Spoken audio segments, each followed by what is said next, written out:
فیقولان، پھر اس کو کہتے ہیں دونوں فرشتے. اب اسی بات پہ آ رہا ہوں میں، جو کہ حدیث پڑھی تو ساتھ ان جملوں کی شرح کر دی. وہ جو میں نے کہا کہ آقا علیہ السلام کی حیات ظاہری میں ہر کسی کو دیکھنے کی اجازت تھی، مومن تھا خواہ کافر تھا خواہ منافق تھا. تو میں نے کہا کہ وہی حال آج بھی جاری و ساری ہے. دنیا بدل گئی، وہ دنیا عالم دنیا تھی، اب عالم برزخ ہے، عمل وہی ہے. تو ہر ایک کو دیکھنے کی اجازت دی جاتی. فیقولان، تو دونوں فرشتے بٹھا کے اس کو کہتے ہیں ما کنت تقول فی ھذا الرجل. اسٹریٹ اوے ایک ہی سوال، اور پہلا سوال یہ ہوتا ہے اس ہستی کے بارے میں تو کیا کہا کرتا تھا، اس ہستی کی شان میں تیرا عقیدہ کیا تھا. اور بتا بھی دیتے ہیں ساتھ، جب آقا علیہ السلام کا چہرہ انور دکھایا جاتا ہے اور آقا علیہ السلام ہر میت کے سامنے ہوتے ہیں. اب وہ کیسے ہوتے ہیں اس کے طریقے الگ ہیں. محدثین نے ویسے کی، اس سے ہمیں غرض نہیں. پردہ اٹھا دیا جاتا ہے اور آقا علیہ السلام کو قبر انور میں لیٹے ہوئے دیکھتا ہے، یا فاصلہ کم کر دیا جاتا ہے، شبیہ مبارک ہوتی ہے. غرض اس بحث سے نہیں، میں بتانا یہ چاہتا ہوں کہ آقا علیہ السلام کا چہرہ اقدس ہر میت کو دکھایا جاتا ہے اور کہا جاتا ہے ما کنت تقول فی ھذا الرجل محمد صلی اللہ علیہ وسلم. محمد صلی اللہ علیہ وسلم کا نام لے کر کہتے ہیں کہ ان کی شان میں تیرا عقیدہ کیا تھا. ہر شخص کو آقا علیہ السلام کا دیدار ہوتا ہے اور دکھا کے فرشتے اشارہ کر کے پوچھتے ہیں اس ہستی کے بارے میں تو کیا کہتا تھا. اب اگلے حدیث کے لفظ ہیں فَأَمَّا الْمُؤْمِنُ، اگر وہ پہچان رکھنے والا ہوگا، مومن ہوگا، جس نے زندگی میں ہی آقا کو پہچان لیا اور مان لیا تھا، فَيَقُولُ أَشْهَدُ أَنَّهُ عَبْدُ اللَّهِ وَرَسُولُهُ، تو آقا علیہ السلام کا کلمہ پڑھ دیتا ہے کہ میں گواہی دیتا ہوں یہ اللہ کے برگزیدہ محبوب بندے اور اس کے برگزیدہ رسول ہیں. جب وہ آقا علیہ السلام کو پہچان لیتا ہے تو اسے قبر کے اندر ایک طرف دوزخ دکھائی جاتی، دوسری طرف جنت دکھائی جاتی، اور اس کو فرشتے کہتے ہیں فَيُقَالُ لَهُ انظُرْ إِلَى مَقْعَدِكَ مِنَ النَّارِ، دیکھو یہ تمہارا ٹھکانہ تھا دوزخ. اگر تم حضور علیہ السلام کو نہ پہچانتے تو تمہارا ٹھکانہ دوزخ ہوتا. قد ابدلک اللہ بہ مقعدا من الجنہ، چونکہ تو نے حضور علیہ السلام کو اللہ کے محبوب کو پہچان لیا ہے، یہ صرف حضور کو پہچاننے کا صدقہ ہے کہ تیری دوزخ کے ٹھکانے کو جنت میں بدل دیا گیا ہے.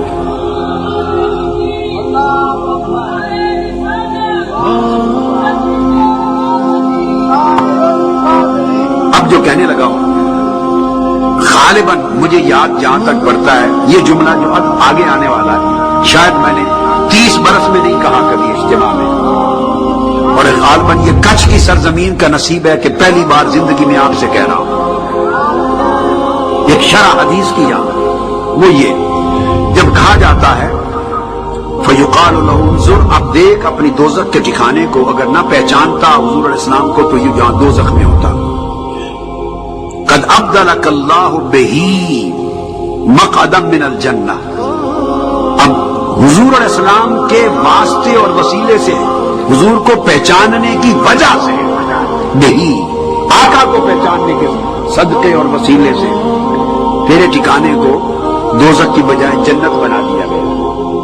اب اس کے بعد اگلا جملہ ہے جس کے لیے میں نے کہا کہ پہلے نہیں کہا کریں، وہ یہ آدھی بات کہی ہے جو میں نے، وہ ہر کوئی کہتا ہے، میں آدھا حصہ ہے جو نہیں کہا وہ بتانا چاہتا ہوں. تمام اہل علم، عوام اور خواص سمجھ لیں، اور یہ محقق بات کہ وہ جو ٹھکانہ دوزخ سے بدل کے جنت بنا دیا اور اس بندے کو جنت بھیجا، اس کا سبب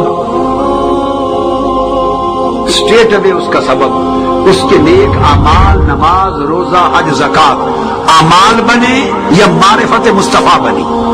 کیا سبب بنا؟ اس کے دوزخی ہونے کی بجائے جنتی بن جانے کا.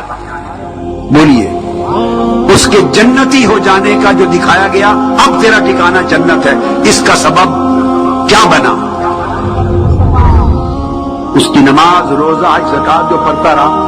قرآن حدیث میں کیا کہا کہ ان نمازوں کی وجہ سے جنت میں تجھے بھیج دیا. ہے کسی حدیث میں ذکر؟ بولیے، کسی حدیث میں ذکر ہے کہ تو روزے رکھتا تھا اس لیے تیرا ٹھکانہ دوزخ کی بجائے جنت ہو گیا؟ حج کرتا تھا تو جنتی بن گیا؟ احکام شریعت پہ عمل کرتا تھا سو جنتی بن گیا؟ نہیں، کیٹیگوریکلی کہا تیرا ٹھکانہ دوزخ تھا، یہ اگر تو مصطفیٰ کو نہ پہچانتا۔ قد ابدلک اللہ بہی، ان کی وجہ سے، آقا علیہ السلام کو پہچاننے کی وجہ تیرا ٹھکانہ بدل کے جنت بن گیا۔ تو یاد رکھ لے، اصول یہ ثابت ہوا جو آقا علیہ السلام نے امت کو بتایا کہ میت جو قبر میں پڑا ہے، دوزخ سے اس کی نجات فیصلہ، پہلا فیصلہ، اور جنتی بنائے جانے کا فیصلہ یہ کسی عمل کی وجہ سے نہیں، معرفت مصطفیٰ کے وسیلے سے وہ جنتی بنتا ہے۔ آقا علیہ السلام کی معرفت کے تصدق سے جنتی بنتا ہے۔ حضور کو پہچاننا اسے جنت میں لے جا رہا ہے۔ اب یہاں ایک سوال ہوا کہ وہ پہچاننا تو اعمال کہاں گئے؟ نیک اعمال جو عمر بھر ایمان لایا، نیکی کی، عمل صالح کیے، احکام شریعت پہ عمل کیا، وہ اعمال اور اتباع وہ کہاں گئی؟ اب اس کا جوڑ سمجھا رہا ہوں، سمجھیے۔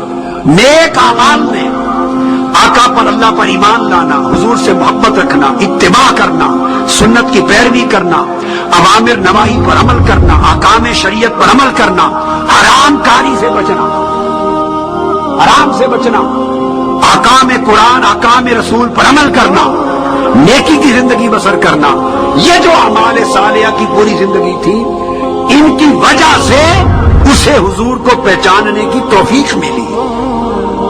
یہ باریک نقطہ سمجھانا تھا۔ جو بات میں نے کہا کہ پہلے کبھی نہیں کی، وہ یہ جملہ تھا۔ سارے اعمال صالحہ، اتباع رسول، اتباع اسوہ رسول، پیروی رسول، محبت رسول، حضور کی غلامی، شریعت کی پابندی، احکام کی پابندی، نماز، روزہ، حج، زکوٰۃ، کل احکام شریعت، یہ جو اعمال صالحہ کی زندگی، ان کی وجہ سے توفیق ملی، وہ اس قابل بنا کہ آقا کو پہچان سکے۔ اگر یہ کام نہ کرتا ہوتا، ایمان اور اعمال صالحہ سے معروف ہوتا، آقا کے حکم کے خلاف زندگی بسر کی ہوتی، تو اسے آقا علیہ السلام کو پہچاننے کی توفیق نہ ملتی۔ وہ کہتا میں نہیں جانتا، لا ادری کون ہے، نہیں پہچان سکتا، توفیق چھین لی جاتی حضور کو پہچاننے کی۔ اعمال صالحہ کی پاکیزہ زندگی اور آقا کی سچی غلامی کی زندگی نے اسے قبر میں حضور علیہ السلام کو پہچاننے کی توفیق دی۔ تو گویا اعمال صالحہ وہ سبب بنے پہچاننے کی توفیق کا، اور حضور کو پہچاننا سبب بنا اس کے جنتی ہونے کا۔ گویا اللہ تعالیٰ نے براہ راست اعمال صالحہ پر اس کے جنتی ہونے کا مدار نہیں رکھا، بلکہ اعمال صالحہ اور اس کے جنتی ہونے کے فیصلے کے درمیان ایک شے رکھی، اعمال اور جنت کے درمیان، اور وہ آقا کا چہرہ دکھا کر حضور کی معرفت کو بنیاد بنایا جنتی ہونے کا، اور معرفت کی توفیق کا سبب بنایا اعمال صالحہ کا۔ آپ کو سمجھ آئیے فرق بات کی؟ تو نیکی کی زندگی اسے پہچاننے کے قابل بنائے گی، مگر جنت کا فیصلہ حضور کو پہچاننے پر ملے گا۔ پہچانے گا تو جنت جائے گا، نہیں پہچانے گا دوزخ جائے گا۔ عین ممکن ہے کئی لوگ ہوں گے جنہوں نے کبھی کوئی نماز بھی نہیں چھوڑی ہوگی مگر پہچان نہیں سکیں گے، توفیق نہیں ملے گی۔ خوارج، حدیث میں آتا ہے کہ ان کی نمازیں تم سے زیادہ ہوں گی، ان کے روزے تم سے زیادہ ہوں گے، ان کی قرات و تہجد و سجدے تم سے زیادہ ہوں گے، ان کے دین کے پرچار کرنے اور اعمال اوامر نواہی پر سختی تشدد تم سے زیادہ ہوگی، ان کی قرات قرآن تم سے زیادہ ہوگی۔ تم اپنی نماز، روزہ، زکوٰۃ اور اعمال اور قرات کو ان کے مقابلے میں کم اور حقیر جانو گے، تو اعمال پورے پائے گئے ان کے پاس، اعمال پائے گئے، مگر آقا علیہ السلام نے فرمایا انہم کلاب النار، وہ دوزخ کے کتے ہوں گے۔